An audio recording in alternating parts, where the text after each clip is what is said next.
So coming out of the Democratic convention in Philadelphia, we don't necessarily know whether or not Hillary Clinton will get a, quote, post-convention bump, as many people are putting it.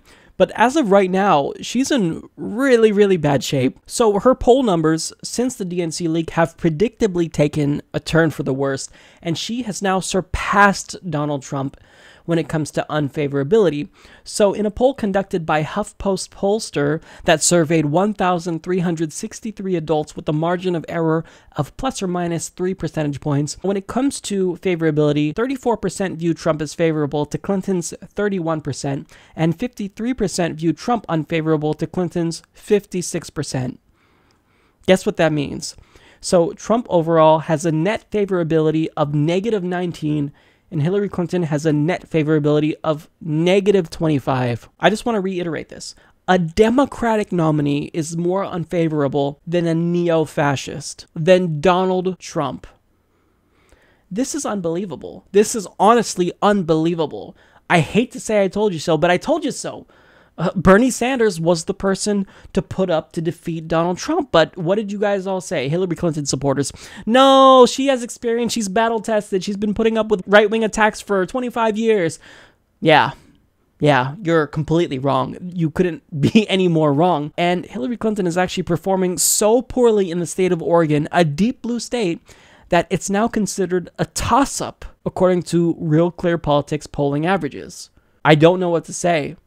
There's very few Democrats that can actually lose to Donald Trump, and Hillary Clinton is maybe the one exception that can actually lose to Donald Trump. Now, according to Gallup, Clinton's unfavorables are at their lowest point in 2 decades. And for those of you hoping that this will improve, I've got bad news for you, because with more WikiLeaks dumps coming for DNC emails, with the IRS now confirming that they've officially launched an investigation into the Clinton Foundation, guess what's going to happen?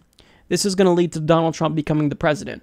What did we tell you? We told you that you can't put forth a historically disliked, corporatist, corrupt, warmongering candidate and expect liberal voters to just willingly accept it, especially after you went out of your way to rig the entire primary and commit election fraud against them.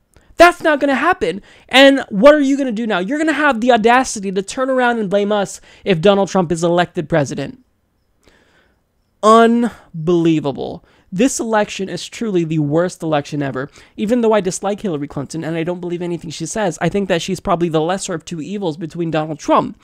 So I do want to defeat Donald Trump, but at the same time, I don't want Hillary Clinton to just win easily, but I don't want her to lose to Donald Trump, because I would rather have her than a neo-fascist in the fucking White House.